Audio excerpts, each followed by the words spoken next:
안녕하세요. 오늘도 사연 튜브를 찾아주셔서 감사합니다. 오늘의 사연 시작하겠습니다. 안녕하세요. 전 변호사를 하고 있는 40대 남성입니다. 로펌에서 근무를 하다가 지금은 이혼 전문 변호사로 활동을 하고 있는데요. 아무래도 이혼 관련해서 소송을 맡아보다 보니까 이런저런 기막힌 일들을 보고 듣곤 합니다. 그런데 제가 지금부터 여러분들에게 들려드릴 이야기는 남의 얘기가 아니고 제 이야기입니다. 중이 제 머리 못 깎는다는 말 들어보셨죠? 그 말이 꼭 저를 두고 하는 말 같아서 조금은 창피하기도 하지만 조심스럽게 사연을 풀어봅니다. 전 아버지 얼굴이 잘 기억이 나질 않습니다. 어머니 말에 의하면 옛날에 주유소에서 석유 장사를 하셨다는데 제가 아장아장 걸을 때 병으로 돌아가셨다고 합니다. 그래서 저도 사진에 남아있는 아버지 얼굴을 본 게 전부고요. 아버지가 젊은 나이에 세상을 뜨자 홀로 젖먹이 아들을 키워야 하는 어머니는 먹고 살기가 갑갑하셨대요. 누구의 소개로 시장 한편에 솥단지 하나 걸고 국밥 장사를 하며 저를 키웠습니다. 추우나 더우나 국밥 한 그릇 팔아보겠다고 아등바등 산 세월이 어디 녹록했겠습니까? 어머니는 손이 부르트도록 열심히 사셨고 제가 공부를 마칠 때까지 허리 한번 제대로 펴지 못하셨죠. 제가 변호사라는 번듯한 직업으로 먹고 살 수 있었던 것도 어머니 희생이 아니었다면 이룰 수 없는 일이었겠죠. 전 변호사 시험에 어렵게 합격을 하자마자 결혼을 했습니다. 대학 졸업하고 소개팅으로 아내를 만났는데요. 저보다 3살 연상인 아내는 성격이 무척 활달하고 적극적이었죠. 좀 내성적인 저와는 정반대 성향을 가진 여자였어요. 아마 그런 부분 때문에 당시 아내가 마음에 들었는지도 모르겠습니다. 아내는 저와 결혼 전에는 스포츠 용품 유통회사에 다니던 회사원이었어요. 본래 성격이 호탕하고 음주 가무를 좋아해서 회사 내에서도 인기가 무척 많았죠. 연애 때 아내의 직장 동료와 몇 번 자리를 가진 적도 있었는데요. 얼마나 야무지게 놀던지 제가 고개를 절레절레 흔들 정도였죠. 회식 자리에 가면 원샷, 원샷을 외치며 분위기를 이끌 줄도 아는 사람이었어요. 김 대리님 마셔요. 오늘 이거 먹고 죽자고요. 짠! 이렇게 말 한마디를 해도 즐겁게 하는 사람이더라고요. 전 저와 다른 면을 가지고 있는 아내에게 마음을 온통 빼앗기고 있었습니다. 아내 역시 그런 제가 마음에 들었는지 우린 큰 부침 없이 연애를 이어갔고요. 2년이 조금 넘도록 연애를 하고 결혼까지 이르렀습니다. 처음 우리 부부는 아무 문제도 없었죠. 저는 괜찮은 로펌에 취직해서 차근차근 변호사의 길을 밟아갔고요. 아내 역시 직장에서 나름 성과를 만들며 인정을 받았으니까요. 두 사람 모두 각자의 역할에 충실했고 서로를 존중하며 원만하게 가정을 꾸려갔습니다. 어머니도 그런 며느리를 참 예뻐했습니다. 꼭 딸 자식이 생긴 것처럼 며느리 보는 눈빛에는 꿀이 뚝뚝 떨어졌죠. 팔자야, 밥은 챙겨 먹었니? 요새 입맛이 없어? 얼굴이 말랐네. 네가 좋아하는 거 만들어 줄까? 아니에요, 어머니. 다이어트 하느라 그래요. 신경 쓰지 마세요. 그리고 어머니, 저 팔자라고 부르지 마시라니까요. 네가 뺄 살이 어디 있다고 다이어트야. 무엇보다 건강이 먼저지. 아무래도 안 되겠다. 내가 사골이라도 끓여 놓을 테니 조만간에 한번 들러라. 어머니도 참 사골국은요. 몸에 좋은 게 아니라 혈관 건강에 엄청 안 좋은 음식이라고요. 그러니까 절대 끓이지 마세요. 저 진짜 안 먹어요. 어? 그래?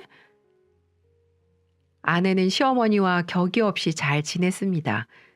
남들이 보면 시어머니한테 너무 예의 없게 구는 거 아니냐고 반문할 수도 있겠지만 아내는 시어머니를 진짜 친엄마처럼 생각하니까 그런 거라며 개의치 않아 했습니다.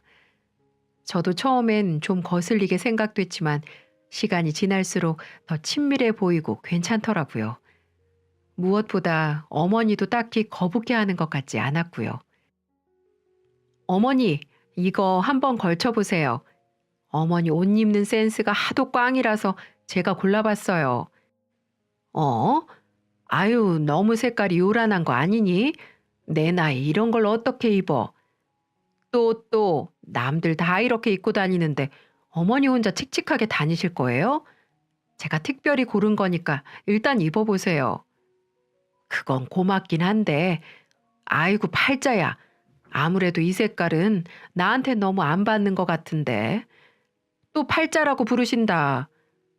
아이고, 미안하다. 나이가 드니까 자꾸 까먹네. 아무튼요, 이 옷 꼭 입으세요.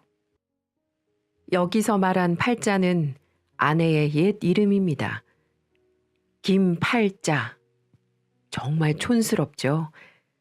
지금은 개명을 했지만 한동안은 이 팔자라는 이름으로 살았어요.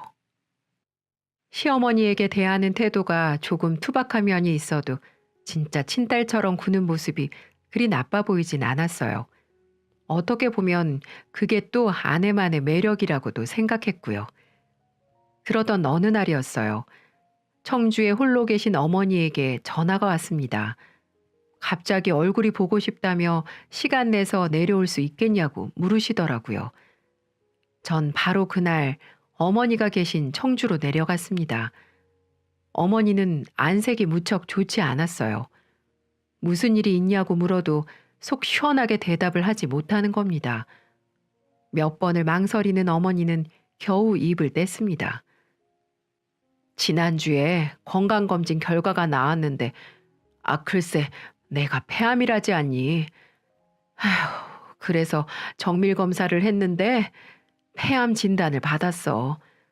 나도 이제 살 날이 얼마 남지 않은 것 같다. 네? 폐암이라고요? 말기요? 수술도 안 된대요? 시장 구석에서 국밥을 팔아 절 키우고 학교도 보낸 어머니십니다. 갖은 고생 끝에 이제 겨우 아들 변호사 만들어놨는데 폐암이라니요? 이게 무슨 날벼락 같은 말일까요? 전 믿을 수가 없었습니다. 저는 이튿날 다시 병원을 찾았고 담당 의사한테 자세한 소견을 들었습니다. 어머니는 폐암 3기로 수술이 힘들 것 같다는 것이었어요. 항암 치료가 유일한 방법인데 워낙 고령이셔서 잘 견딜 수 있을지 모르겠다는 회의적인 답변만 들었습니다. 정말 하늘이 무너지는 것 같더군요. 어머니에게 효도도 다 하지 못했는데 이렇게 허무하게 어머니를 떠나보내야 한다는 사실이 정말 절망스러웠습니다. 하지만 이대로 포기할 수는 없었어요. 무슨 수를 써서라도 어머니의 병을 낫게 해야겠다고 생각했습니다. 엄마, 3기라고 해도 항암 치료받고 완치된 사람 많아요. 요새는 워낙 의학이 발달했잖아요. 그러니까 너무 걱정 말고 치료나 잘 받자고요. 그래, 너 일하는데 괜히 내가 짐이 되는 게 아닌가 싶구나. 그런 말이 어딨어요. 엄마 병이 먼저죠. 아무튼 내가 다 알아서 할 테니까 걱정 마세요. 전 어머니를 서울에 있는 병원으로 옮기기로 했고요. 아내에게도 이 사실을 알렸습니다. 그런데요, 아내의 반응이 정말 의외였습니다. 아내는 마치 남의 얘기를 듣는 것처럼 무덤덤한 표정으로 고개를 끄덕이는 겁니다. 그래? 어쩌다가 그런 병에 걸리셨대? 3기면 거의 힘든데. 그럼 서울에 있는 병원으로 옮기면 계속 입원해 계시는 거야? 어? 아, 항암 치료를 받을 땐 3, 4일 입원해 계시다가 또 몇 주 통원 치료했다가 경과 보고 입원을 하던지 다시 통원을 하던지 그러는 거야. 그래서 말인데 지금 상황이 급하게 됐으니까 당분간 어머니랑 합가를 하는 게 어떨까 해서 어머니 완치될 때까지만 말이야. 눈을 커다랗게 뜬 아내는 1초의 망설임도 없이 딱 잘라 거절을 하더라고요. 뭐? 그게 말이 돼? 나도 바쁘고 당신도 바쁜데 어머니가 여기 계시면 누가 챙겨? 그리고 나 남이랑 잠자는 거 잘 못하잖아. 싫어. 그건 안 돼. 여보, 그게 무슨 소리야. 어머니가 아프다잖아. 언제 돌아가실지도 모르는 상태야. 서울에서 치료를 받는 동안만이라도 함께 있자는 건데 그것도 안 돼? 그래, 안 돼. 절대 안 돼. 어머니 아픈 거랑 내가 싫은 거랑은 별개의 문제야. 같이 살던 사람이 아닌데 불편해서 어떻게 지내? 정 그러면 작은 오피스텔이라도 하나 얻어서 거기서 왔다 갔다 하던가. 그럼 되잖아. 요새 누가 시어머니랑 같이 산다고 이래? 그런 말을 서슴없이 하는데 정말 정남이가 뚝뚝 떨어지더라고요. 지금까지 친엄마처럼 생각한다는 말은 전부 거짓말이었나 봅니다. 전 배신감이 불쑥 들며 마음이 불편했지만 다시 한번 간곡히 부탁을 했죠. 여보, 진짜 안 되겠어? 우리 어머니가 죽게 생겼다는데도 이게 안 돼? 난 안 돼. 그러니까 어머니랑 함께 살려면 나랑 이혼을 하던지, 그게 싫으면 그냥 따로 살던지 해. 이혼? 지금 이혼이라고 했어? 그래, 난 죽어도 못하니까 당신이 정 어머니 신경 쓰이면 그냥 이혼해. 대체 이 여자는 어떻게 생겨먹은 걸까요?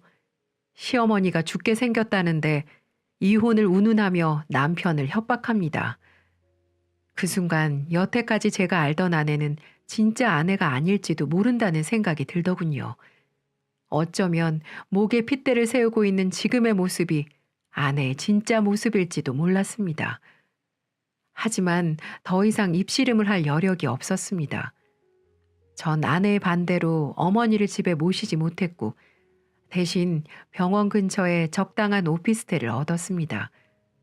어머니에겐 항암 치료를 받게 되면 병원을 계속 드나들어야 하니까 병원과 제일 가까운 곳에서 지내는 게 좋겠다는 핑계를 댔죠. 이런저런 생각을 할 여력이 없었습니다. 제일 중요한 건 어머니의 치료 아니겠습니까? 아내에 대한 섭섭한 마음은 미루고 어머니를 오피스텔로 모셨어요. 어머니의 항암 치료는 수개월 동안 계속 이어졌습니다. 항암 치료라는 게 정말 고된 일이거든요. 어머니는 나이도 많으셨고 본래 가지고 있던 지병도 있어서 무척 힘들어 하셨죠. 그나마 다행인 건 항암 치료를 받고 나서는 미약하나마 차도가 있다는 점이었습니다. 전 오피스텔과 병원을 계속 드나들면서 어머니를 간병했죠. 그런데 아내의 행동이 정말 가관이더군요. 시어머니가 그렇게 아픈데 병문안 딱 한 번 다녀온 걸 제외하곤 조금도 신경 쓰지 않는 겁니다. 간병은커녕 안부조차 물어보는 것이 드물었죠. 솔직히 그런 아내에게 너무 서운하고 화도 났지만 그런 거 일일이 따지고 싶지도 않았습니다. 제 머릿속엔 어머니의 병 치료가 우선이었으니까요. 그런 제 마음도 모르는 아내가 갑자기 사업을 하겠다고 선언을 하더군요. 다니던 회사를 그만두고 작은 배드민턴 용품 매장을 차리겠다는 것이었어요. 예전부터 자기 일을 해보겠다고 벼르고 있던 차에 저질러 보겠다는 것이었죠. 솔직히 하필 이런 타이밍에 사업 얘기를 꺼내는 게 영 마음에 들지 않았습니다. 하지만 아내는 제게 허락을 구한 게 아니고 통보를 한 것뿐이었어요. 아내에게 제 의견은 그렇게 중요한 것이 아니었죠. 결국 아내는 자신의 뜻대로 사업을 시작했고 꽤 많은 자금을 들여 매장을 열었습니다. 전 아내의 일에 별로 신경을 쓰고 싶지 않았습니다만 아내의 사업은 은근히 괜찮은 것처럼 보였습니다. 얼핏 들어보면 매장에 들여놓을 물건의 주문량도 그렇고 주고받는 대금도 상당했거든요. 사실 전 그런 아내가 탐탁지 않았어요. 사업이 잘 될수록 아내가 바깥으로 놔두는 일이 더 잦아졌거든요. 시어머니가 아픈 건 조금도 신경 쓰지 않으면서 사업한답시고 가정일에 소홀해지는 게 영 보기 싫었어요. 하지만 아내는 멈출 생각이 없어 보였습니다. 뭐라고? 매장을 또 열겠다고? 벌써 세 개째인데 또?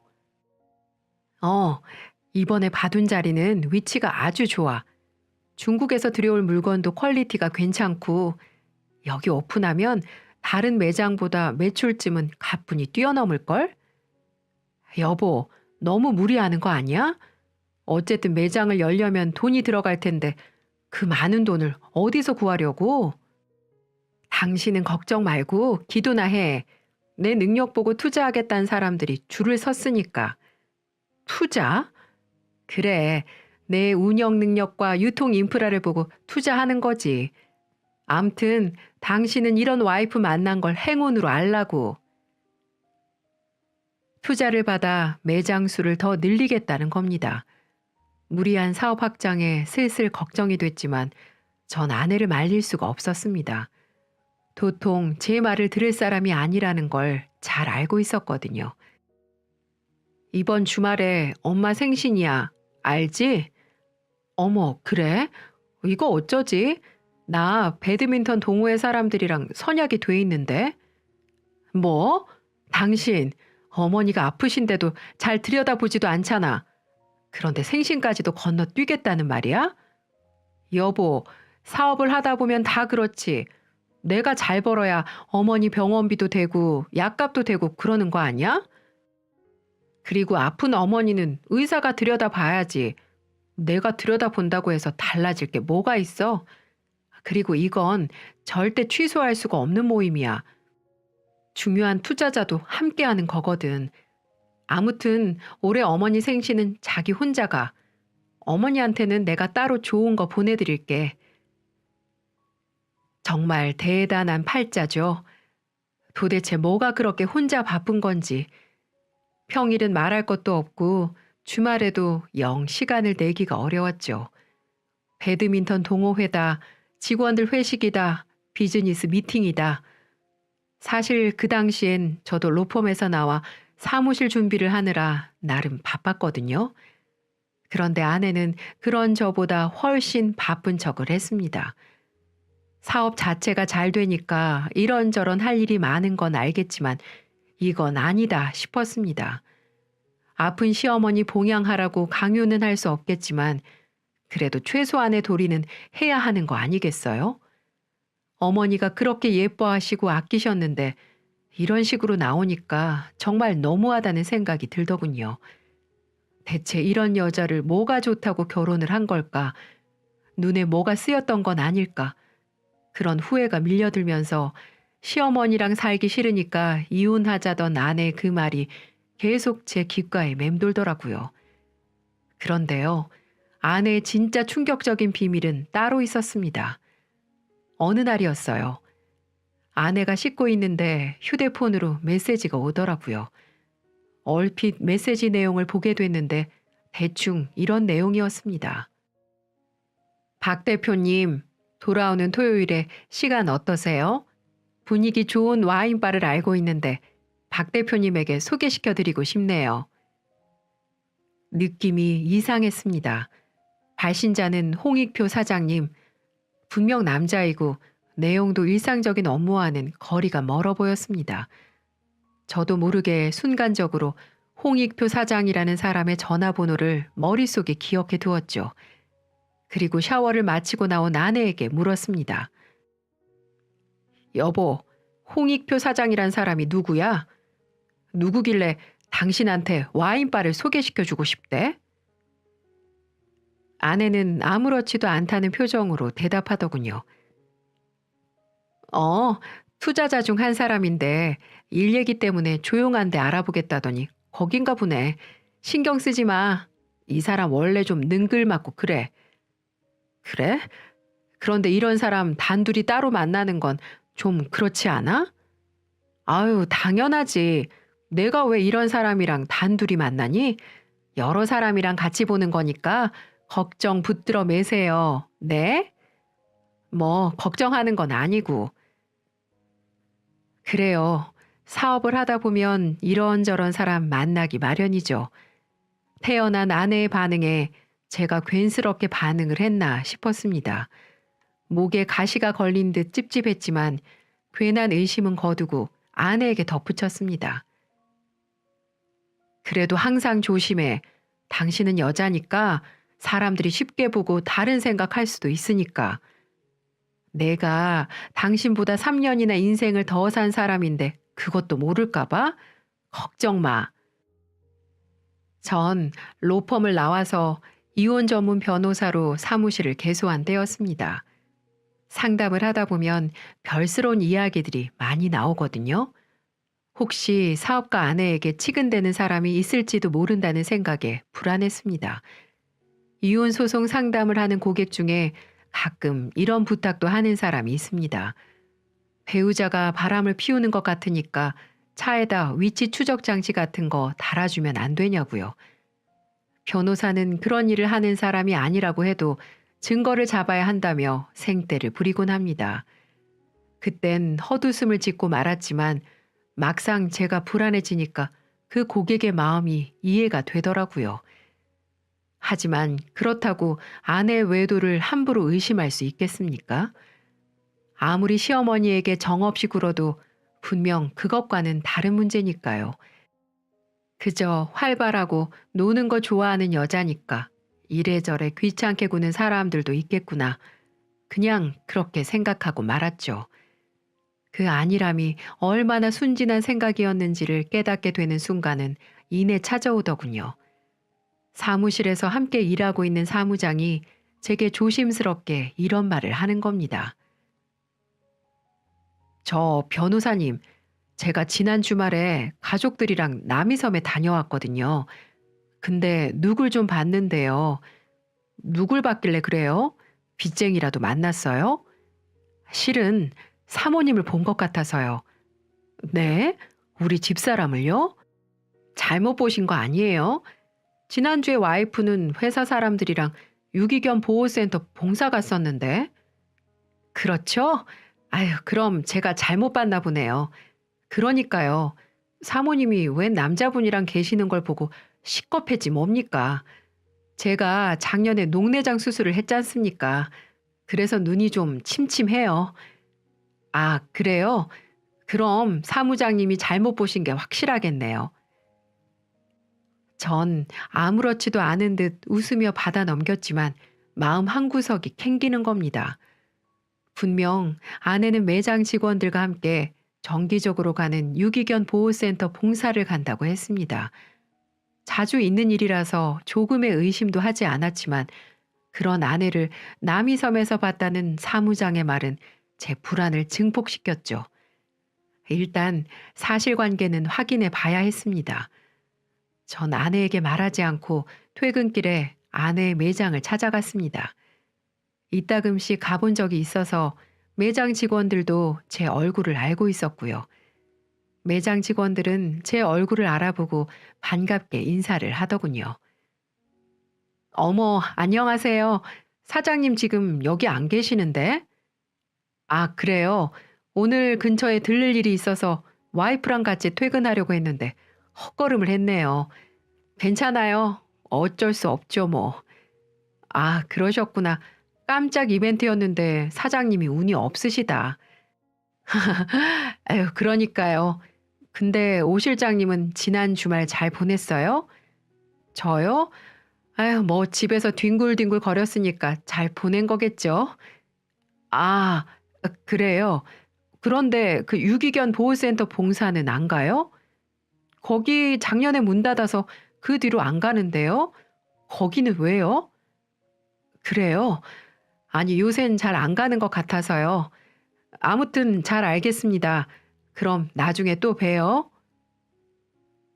이걸로 확실해진 겁니다. 아내는 제게 보호센터 봉사를 간다고 거짓말을 하고 다른 남자와 남이섬에 갔던 것이었습니다. 온몸에 소름이 돋더라고요. 남들 얘기인 줄로만 알았던 배우자의 바람이 저한테도 일어난 것이었습니다. 전 최대한 침착하게 마음을 다스리며 집으로 돌아올 아내를 기다렸습니다. 당신 지난주에 어디 갔었어? 나? 유기견 보호센터 봉사 간다고 했잖아. 갑자기 그건 왜? 끝까지 거짓말 할 거야? 당신 남자랑 남이성 같다면서? 뭐? 누가 그래? 어디서 그런 헛소리를 듣고 이래? 봤다는 사람이 있어. 그리고 보호센터 봉사 작년부터 가지 않았다며? 대체 왜 그런 거짓말을 하는 거야? 나 말고 누구 만나는 사람 있어? 바람이라도 피우는 거야? 이 남자가 오늘 왜 이래? 그래, 거래처 사람이랑 남이성 갔다 왜? 그쪽 사장님이 직원들이랑 단합대회 간다고 해서 하도 부탁을 하길래 남이섬에 갔어. 전부 일 때문에 그러는 건데 이런 식으로 사람 몰아붙일 거야? 그럼 그렇다고 말을 해야지. 왜 거짓말을 해? 내가 그쪽 간다고 하면 당신이 퍽도 잘 다녀오라고 했겠다. 당신 속 좁은 거 내가 몰라? 괜히 솔직히 말했다가 당신이 괜히 의심할 것 같아서 그랬어. 그래도 그렇지. 누가 이혼 변호사 아니랄까 봐 사람을 그렇게 의심하냐? 당신은 몰라. 접대니 뭐니 사업하는 사람이 얼마나 굽실대야 하는데. 아내는 펄쩍 뛰더라고요. 솔직히 그 말이 조금도 믿기지 않았지만 하도 아니라고 우겨대니까 더 이상 싸우고 싶지 않더라고요. 일단은 알았다고 하고 사건은 일단락됐습니다. 당연히 아내와의 관계는 소원해졌어요. 서로 필요한 말이 아니면 입을 열지 않았고요.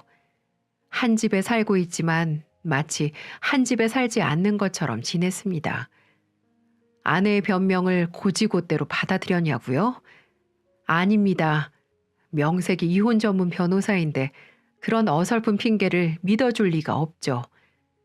전 아내가 외도를 하고 있다는 확실한 물증을 잡기 위해 기다리기로 한 겁니다. 이혼 소송은 결국 위자료와 재산 분할이 핵심인데 그것은 상대 유책 사유에 따라 비율이 상당히 많이 갈리거든요. 제가 아무리 내성적이고 조용한 성격이라지만 저 사실은 대단히 집요한 구석이 있습니다. 그 어려운 환경 속에서도 공부하며 법학과까지 졸업한 접니다. 만약 아내가 진짜 외도를 하고 있다면 그에 맞는 대가를 치르게 할 생각이었습니다. 전 지난번 아내에게 이상한 메시지를 보냈던 홍익표 사장이란 사람에게 주목했죠. 이미 그 사람의 연락처는 알고 있었습니다. 전 여러 경로를 통해 그 사람에 대해 알아보기 시작했습니다.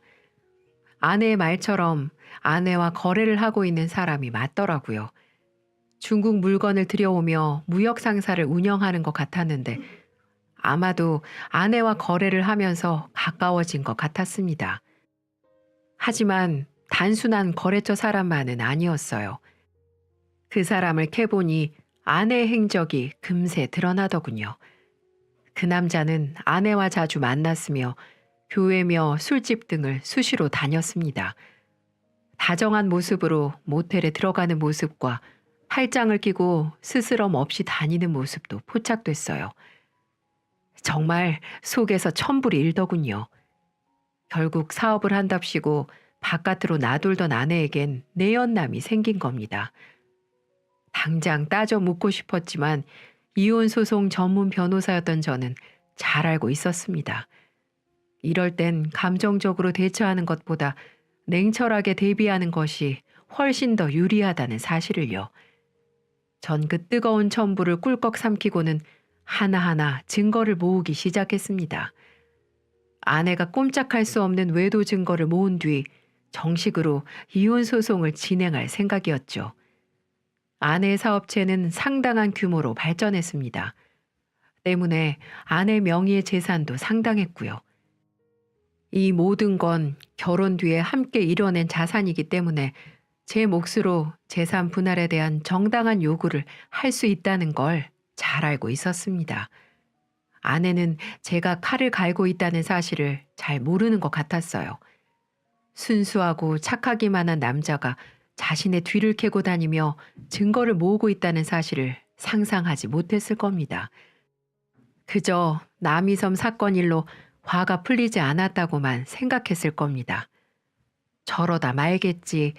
시간이 지나면 풀어지겠지. 그렇게 쉽게 생각하고 있었을 겁니다. 하지만 그건 큰 오산이었죠. 전 한 번 마음이 떠난 아내와 다시 살 생각이 없었어요. 물론 사랑하는 마음이 없던 건 아니었지만 배신한 여자가 또 배신하지 말란 법이 어디 있겠습니까? 저는 때를 기다리며 철저하게 이혼을 준비하고 있었습니다. 그리고 어느 날 전 아내에게 할 말이 있다고 얼굴을 보자고 했죠. 그러자 아내도 마침 잘 됐다며 자신도 제게 할 말이 있었다고 하더군요. 저와 마주한 아내는 뜻밖의 말을 꺼냈습니다. 나 당신이랑 그만 살아야 할 것 같아. 당신의 그 의처증도 지긋지긋하고 시어머니를 모시라고 은근히 강요하는 것도 견디기 힘들어. 그러니까 이제 우리 이쯤에서 그만하고 이혼하자. 참 적반하장도 유분수죠. 저 발칙한 입에서 이혼이란 단어가 나오는 게 어찌나 가소롭던지요. 제가 아내가 외도하고 있다는 사실을 알고 있다는 것도 모른 채 뻔뻔하게 이혼을 요구하는 겁니다. 게다가 이혼의 원인이 마치 제게 있는 것처럼 뒤집어 씌우면서까지 말이죠. 아마 아내는 상간남이랑 살림이라도 차릴 생각인 모양입니다. 내가 좀 알아봤는데 우리 결혼하고 나서 재산이 좀 늘었잖아. 하지만 그건 내가 사업을 잘 일으켜서 그렇게 된 거니까 이혼을 해도 당신한테 갈 재산은 별로 없을 거야. 그 대신 당신한테 위자료는 받지 않을게. 그러니까 깔끔하게 헤어지자. 하지만 전 아내의 생각대로 할 생각이 조금도 없었습니다. 이제 저도 더 이상 참지만은 않기로 결심했죠. 그래, 하자, 이혼. 네 소원대로 이혼해 줄게. 이혼 서류 보내. 도장 당장 찍어줄 테니까. 그런데 재산 분할은 정상적으로 해야 할 거야. 사실 네가 나 몰래 바람 피웠다는 거 알고 있었어. 소송을 걸고 싶으면 걸어도 돼. 나 이혼 전문 변호사인 거 알지? 그렇게 아내한테 쏘아붙인 뒤 전 그 길로 곧장 짐을 싸서 나왔습니다. 제가 그렇게 나오자 아내는 상당히 놀란 모양입니다. 재산을 분할하고 싶지 않았던 아내는 부랴부랴 변호사를 선임한 것 같더라고요. 하지만 제겐 아내의 외도에 대한 모든 증거가 있었습니다. 상대편 변호사에게 증거를 보여주자 두 손 두 발 다 들더라고요. 그리고 아내한테 괜히 힘쓰지 말고 조용히 합의 이혼을 하는 게 좋겠다고 조언을 했습니다. 아내 명의의 재산이 상당했고 재산 형성에 있어서 아내의 기여분이 컸지만 결혼을 한 기간과 외도로 인한 이혼 사유 때문에 재산 분할에 불리할 수 있다는 게 이유였어요. 아무튼 우리 부부는 그것으로 이혼 서류에 도장을 찍었고 아내는 울며 겨자 먹기로 자신의 재산을 제게 분할해 주었습니다. 그리고 상간남에게 따로 위자료를 청구해 보상을 받을 수가 있었어요. 이렇게 모든 게 정리가 되었습니다. 근데 이상하게 헛헛한 마음이 들더라고요. 제 손으로 많은 부부들을 이혼시켰지만 제가 막상 당사자가 돼보니까 또 다른 기분이더군요. 어머니의 병을 돌보느라 정신이 없던 탓도 있었지만 이렇게 쉽게 결혼 생활이 끝날 줄은 몰랐습니다. 그리고 그동안 어머니는 병원을 꾸준히 다니며 항암 치료를 잘 받았습니다. 항암 치료라는 게 절대 쉬운 일이 아닌데 감사하게도 어머니는 꿋꿋하게 잘 견뎌주셨죠. 어머니의 병은 조금씩 호전됐는데요. 항암 치료가 진행될수록 암세포가 눈에 띄게 줄어드는 것이었습니다. 담당 선생님도 대단히 이례적인 일이라며 축하를 해주셨고요. 그렇게 1년쯤 치료를 하고 어머니는 완치까지는 아니었지만 매우 희망적인 진단을 받을 수 있었습니다. 완치는 힘들겠지만 꾸준히 치료를 받는다면 더 이상 나빠지지는 않을 것 같다고 하시더군요. 정말 다행스러운 일이죠. 전 살아생전에 저를 힘들게 키워주신 어머니에게 효도를 하겠다고 다짐했습니다.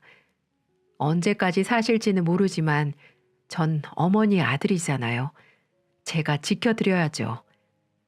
매일 주름진 손으로 저를 안아주셨던 어머니.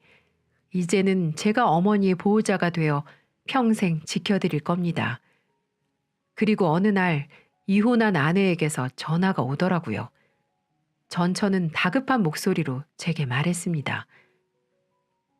잘 있었어? 혹시 부탁 좀 하려고 하는데 괜찮을까? 부탁? 무슨 부탁?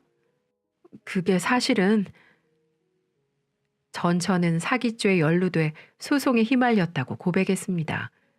알고 보니 그 좋아하는 남자 때문이었어요. 남자 하나 잘못 만나 인생이 폭삭 망한 것 같았습니다. 남자 새치혀에 속아 해서는 안 되는 일을 한 것 같아 보였어요. 전 아내는 결국 갑자기 사업 상황이 어려워지면서 여기저기 투자금을 모았는데 그마저도 사업을 일으키기엔 역부족이었던 것이었죠. 결국 투자자들로부터 사기죄로 고소를 당했고 재판을 해야 하는데 마땅한 변호사를 구하기가 어려운 상황이라는 것이었습니다. 참 기막힌 일이죠. 변호사 살 돈이 없으니 이혼한 전 남편에게 무료 봉사를 해달라는 것이었습니다. 저는 단칼에 거절했습니다. 죄를 지었으면 죄값을 달게 받으라고 일침을 날리고 전화를 끊어버렸죠. 승승장구하던 아내의 사업은 말 그대로 폭망을 했고 아내는 땡전 한 푼 없는 빈털터리가 되고 만 것이었습니다. 사실 법적으로 이혼 후 2년 안에 재산 분할이 이루어져야 하는데요. 만약 제가 조금만 재산 분할이 늦었다면 전처의 사업이 망하면서 저도 빈손으로 이혼할 뻔했던 셈이죠. 이후에 들은 소식으로는 전처는 사기죄로 징역 2년을 선고받고 수감 중이란 소식을 들었습니다. 가끔 그때를 생각하면 정말 이 세상에 신은 있는 건가 라는 상상도 해봅니다. 외도한 아내는 천벌을 받았고 저와 저의 어머니는 다시 새로운 인생을 살게 된 것이니까요. 팔자를 펴보려던 팔자의 인생은 결국 나락으로 떨어져 버린 거죠. 어찌됐던 착하게 살아야 팔자도 펴지는 게 아니겠습니까? 제 이야기는 여기서 마무리를 할까 합니다. 여러분들의 가정에도 늘 평화만 있기를 바랍니다. 끝까지 들어주셔서 감사합니다.